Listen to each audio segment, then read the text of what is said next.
Hello दोस्तों, कैसे हैं आप सब। उम्मीद करते हैं आप सभी अच्छे होंगे। दोस्तों 11 सितंबर की कुमार गौरव सर की करंट अफेयर्स की फुल पत्ती वाली क्लास की रिवीजन क्लास में आप सभी का एक बार फिर स्वागत है। तो आइए आज की वीडियो को स्टार्ट करते हैं। आज का पहला प्रश्न है, हाल ही में G20 संगठन का 21वां सदस्य किसे बनाया गया है। अफ्रीकी संघ को बनाया गया है।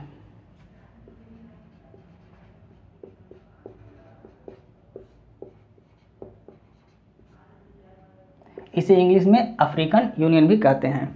इसकी स्थापना कब हुई, तो देखिए, अफ्रीकी एकता संगठन यानी कि OAU, अफ्रीकी एकता संगठन OAU, Organisation of African Unity, इसकी स्थापना 1963 में हुई थी और इसी को बाद में चल के अफ्रीकी संघ में बदल दिया गया है। तो अफ्रीकी संघ की स्थापना तो 2001 में हो गई थी, लेकिन अस्तित्व में कब आया, 9 जुलाई 2002 को यह अस्तित्व में आया। तो अफ्रीकी संघ की स्थापना 9 जुलाई 2002 को, ये आप लिख लीजिएगा। स्थापना 2001 में हो गई थी, लेकिन अस्तित्व में कब आया, 9 जुलाई 2002 को अस्तित्व में आया। इसमें कुल सदस्य देश कितने हैं, 55 इसमें सदस्य देश हैं। अध्यक्ष कौन है, अजाली असोमनी इसके अध्यक्ष हैं। और मुख्यालय कहाँ पर है, अदिस अबाबा, ये इथियोपिया की राजधानी है, यहाँ पे इसका मुख्यालय है। तो ये अफ्रीकी संघ, ये G20 का 21वां सदस्य इसको बनाया गया है। G20 के बारे में देखिए, G20 की स्थापना 1999 में हुई। कुल सदस्य इसमें कितने हैं, 19 देश और एक यूरोपीय यूनियन इसमें शामिल था। और अब इसमें AU मतलब अफ्रीकन यूनियन भी इसमें शामिल हो गया है। 2002 में होस्ट कंट्री कौन था, इंडोनेशिया था। ये 17वां संस्करण था, ये 18वां है और ये 19वां, यानी कि 2024 में 19वां संस्करण G20 का आयोजित किया जाएगा। कहाँ पर, ब्राज़ील में। 2023 में होस्ट कंट्री कौन है, तो भारत इसमें होस्ट कंट्री है। अभी 9 और 10 तारीख को भारत में G20 शिखर सम्मेलन का आयोजन किया गया है। तो 23 में होस्ट कंट्री भारत, 22 में होस्ट कंट्री इंडोनेशिया और 24 में कौन होगा, ब्राज़ील। ये आपको नोट कर लेना है। नई दिल्ली घोषणा पत्र को कब इसको लाया गया है, तो G20 शिखर सम्मेलन 2023 में ही इस घोषणा पत्र को लाया गया है। और इसकी प्रस्तावना क्या है, प्रस्तावना में इसके लिखा था, पृथ्वी के लोगों के बीच शांति और समृद्धि की दिशा में काम करना, इसकी प्रस्तावना में ही लिखा गया है। इसमें कुल 73 अनुच्छेद है, इसको भी आपको याद रखना है कि जो नई दिल्ली घोषणा पत्र है इसमें कितने अनुच्छेद हैं, 73 अनुच्छेद हैं। आइए दूसरा प्रश्न देखते हैं। हाल ही में वैश्विक जैव ईंधन गठबंधन का शुभारंभ किसने किया है, भारत ने इसका शुभारंभ किया है।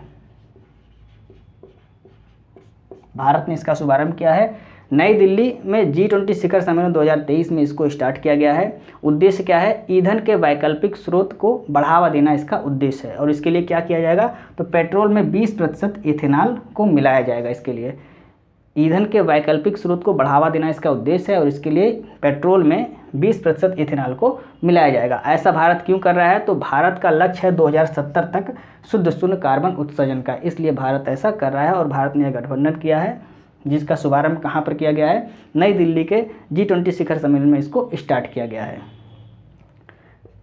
ये हमने आपको बता दिया। स्टैटिक के प्रश्न देख लिए। भारत में कौन कौन से आयोजन किए गए हैं 2023 में, उसके बारे में हम यहाँ पे देखते हैं। तो G20 2023 का आयोजन भारत होस्ट है, मतलब इसका आयोजन भारत में किया गया है। SCO 2023 का आयोजन भी भारत में किया गया है। इंटरपोल की 90वीं बैठक का आयोजन भी भारत में किया गया है। ICC क्रिकेट विश्व कप का आयोजन भारत में किया जाएगा। महिला बॉक्सिंग चैंपियनशिप का आयोजन भी भारत में किया गया है। हॉकी विश्व कप 2023 का आयोजन भी भारत में किया गया है। और वासेनार व्यवस्था का आयोजन भी भारत में किया गया है। तो इन सभी का आयोजन भारत में किया गया है, इसको भी आपको नोट कर लेना है, मोस्ट इंपॉर्टेंट है। आइए हम नेक्स्ट प्रश्न को डिस्कस करते हैं। तीसरा प्रश्न है, हाल ही में भारतीय नौसेना ने किसके साथ वरुण 23 द्विपक्षीय अभ्यास का आयोजन किया है। फ्रांस के साथ यह अभ्यास किया गया है।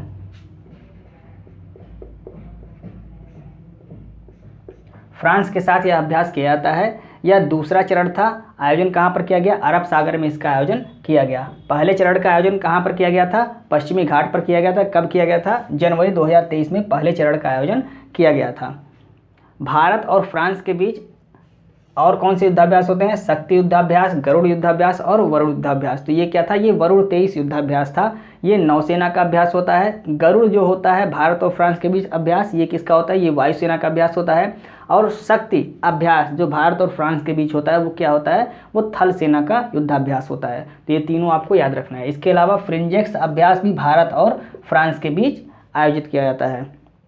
आपको कमेंट करके बताना है साइक्लोन अभ्यास ये पहली बार किसके बीच इसका आयोजन किया गया, इसको आपको कमेंट करके बताना है। नेक्स्ट प्रश्न है, हाल ही में भारत ने आसियान सम्मेलन में कहाँ दूतावास खोलने की घोषणा की है? तिमोर लिस्ते में अपना दूतावास खोलने की भारत ने घोषणा की है।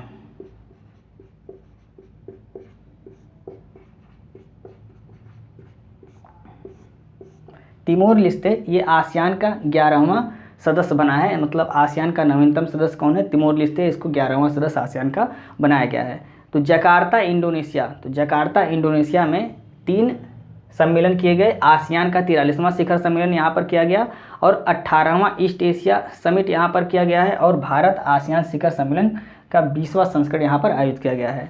तो इसको हम देखते हैं आसियान का 43वां शिखर सम्मेलन। आसियान के बारे में हम देख लेते हैं। आसियान की स्थापना कब हुई थी? 1967 में हुई थी। मुख्यालय कहाँ पर है? जकार्ता इंडोनेशिया में इसका मुख्यालय है। कुल सदस्य इसमें 11 हो गए हैं और नवीनतम सदस्य इसका कौन है? तिमोर लिस्ते इसका नवीनतम सदस्य है। भारत आसियान का सदस्य नहीं है, ये आपको याद रखना है। भारत आसियान का सदस्य नहीं है।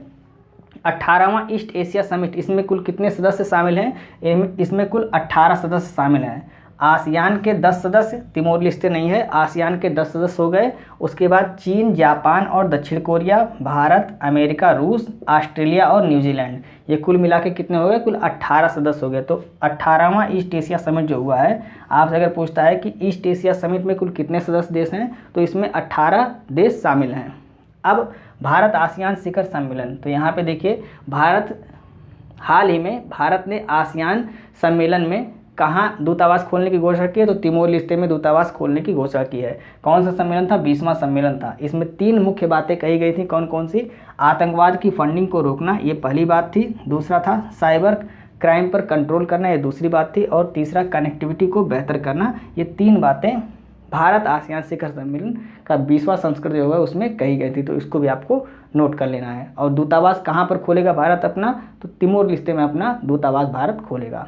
आइए हम नेक्स्ट प्रश्न को डिस्कस करते हैं।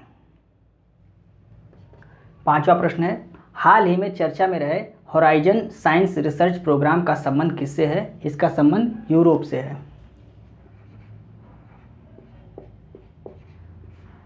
किससे है? यूरोप से इसका संबंध है। शुरुआत किसने किया है? यूरोपीय यूनियन ने इसकी शुरुआत की है। 2021 से 2027 तक यह प्रोग्राम चलने वाला है और इसका उद्देश्य क्या है?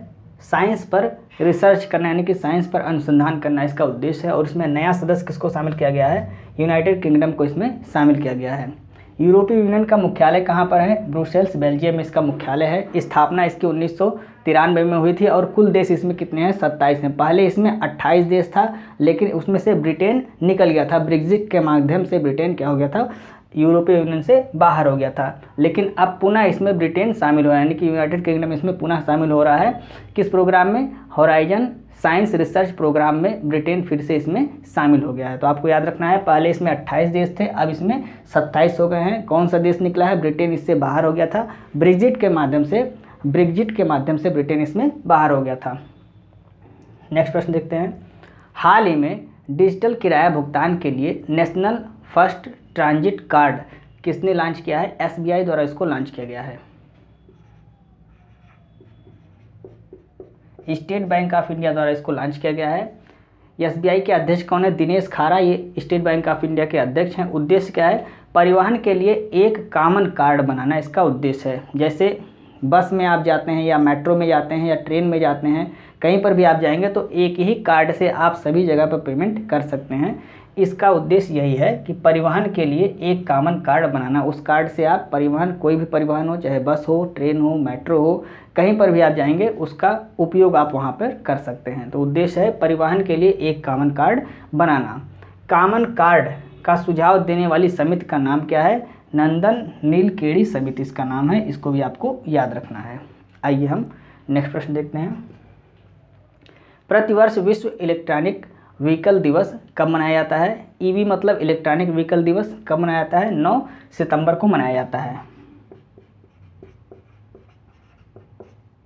9 सितंबर को मनाया जाता है।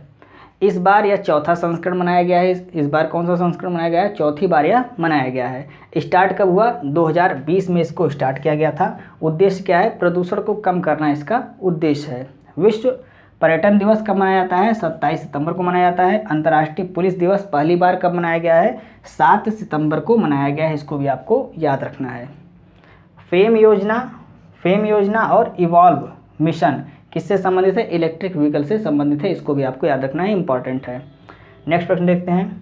महिला फैशन ब्रांड डब्लू की ब्रांड एम्बेसडर किसको बनाया गया है? अनुष्का शर्मा को बनाया गया है।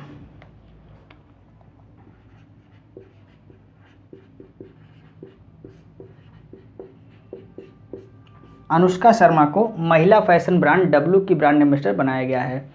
हाल ही में आईसीसी विश्व कप जो भारत में 2023 का आईसीसी विश्व वर्ल्ड कप का आयोजन किया जाएगा, उसका ब्रांड एम्बेसडर किसको बनाया गया है? शाहरुख खान को बनाया गया है। आपको कमेंट करके बताना है यहाँ पे कि स्वराज ट्रैक्टर्स का ब्रांड एम्बेसडर किसको बनाया गया है, ये आपको कमेंट करके बताना है। कमेंट आप क्या कीजिए, जो कि आपका कमेंट हमें मोटिवेट करता है। आइए हम नेक्स्ट प्रश्न को डिस्कस करते हैं। 9वां प्रश्न है, हाल ही में भारतीय सेना ने सैनिकों के परिजनों की सुविधा और शिकायत निवारण के लिए कौन सा प्रोजेक्ट प्रारंभ किया है? प्रोजेक्ट नमन को स्टार्ट किया गया है।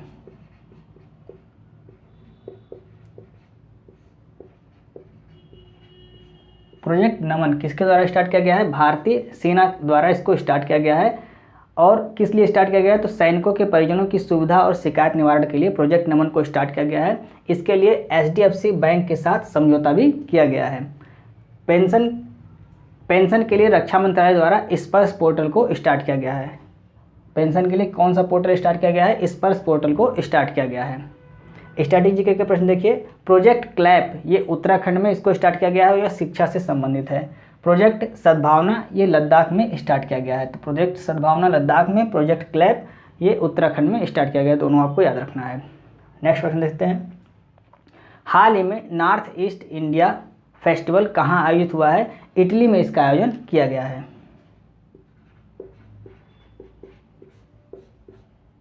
नॉर्थ ईस्ट इंडिया फेस्टिवल का आयोजन कहाँ पर किया गया है? इटली में इसका आयोजन किया गया है।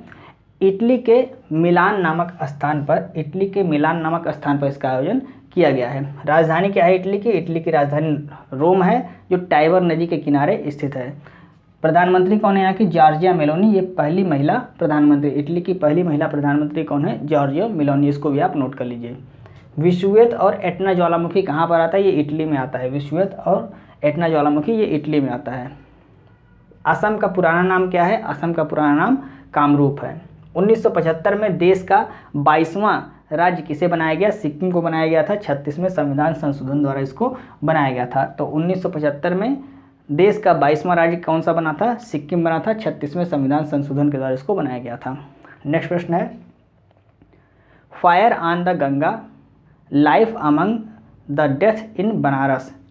Fire on the Ganga life among the death in Banaras, ये पुस्तक किसके द्वारा लिखी गई है?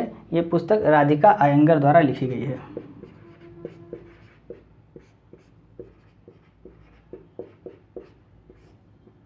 राधिका अयंगर द्वारा यह पुस्तक लिखी गई है। और इस पुस्तक में बनारस, या उसको काशी भी कहते हैं, काशी बनारस, तो यहाँ पर जो दाह संस्कार होते हैं उससे संबंधित यह पुस्तक है। जो बनारस या काशी में जो दाह संस्कार होते हैं उससे संबंधित यह पुस्तक है। किसने लिखा है? राधिका अयंगर द्वारा इस पुस्तक को लिखा गया है। एक पुस्तक और है, अजय टू योगी आदित्यनाथ। अजय टू योगी आदित्यनाथ, इस पुस्तक के लेखक कौन है? शांतनु गुप्ता इस पुस्तक के लेखक है। तो इन दोनों पुस्तक को आपको नोट कर लेना है, दोनों पुस्तक इम्पॉर्टेंट हैं। तो ये थी फूल पत्ती वाली क्लास के आज की वीडियो में 11 प्रश्न थे। तो 11 महत्वपूर्ण प्रश्न जिसको हमने कम समय में आपको रिवाइज कराने की पूरी कोशिश की। उम्मीद है आपको वीडियो अच्छी लग रही होगी। यदि आपको वीडियो अच्छी लग रही है तो आप इसे अपने दोस्तों को जरूर शेयर करें और वीडियो को लाइक और सब्सक्राइब करना ना भूलें। मिलते हैं नेक्स्ट वीडियो में। जय हिंद।